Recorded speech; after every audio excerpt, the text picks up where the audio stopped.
Christianity rises and falls with Jesus. If he is who he claimed to be, his life and death change everything. If he's not who he claimed to be, then the scope of his deceit is without rival. As C.S. Lewis argues, Christianity, if false, is of no importance. If true, it's of infinite importance. The only thing it can't be is moderately important.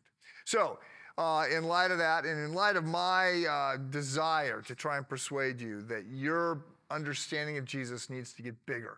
The finite can't comprehend the infinite. I think I'm completely safe in saying whatever your view of Jesus is, it's de minimis compared to who he actually is. He is bigger, more majestic, more powerful, more loving, more gracious, more amazing, more holy than we are able to comprehend.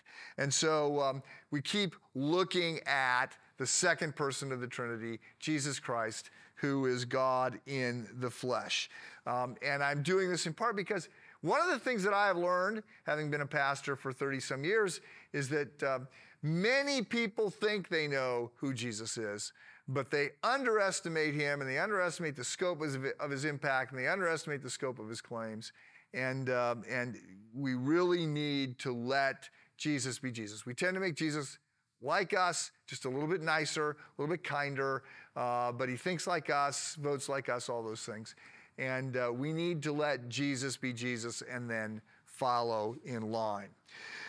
So let me just say this week, I want to just take a step back here at the start of the week and just, again, level set the room, what we're trying to do in this intense focus on Jesus, what exactly we are saying.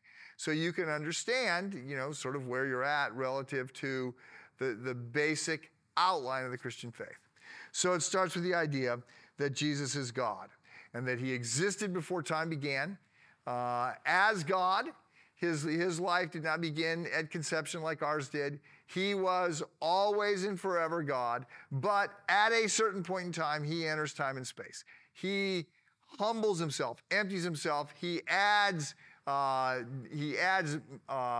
humanity to he adds deity to humanity, and while remaining one person, he has two natures, fully God and fully man. He does this because he is revealing God, and he is preparing to win us back, to reconcile us to God. He is going to die a substitutionary death in our place in order that God, who is all loving, remains all holy and all just. You can have God be all loving and forgive sin or dismiss sin. You can have God be all holy and hold to that. The only way that you can have a God who is both perfectly loving and perfectly perfect is if you have really what we see in the triune nature of God. So the stakes are higher than we can comprehend. Getting Jesus right is so important, and so we keep looking at different pieces of the puzzle. We are going to continue that this week. Have a good day.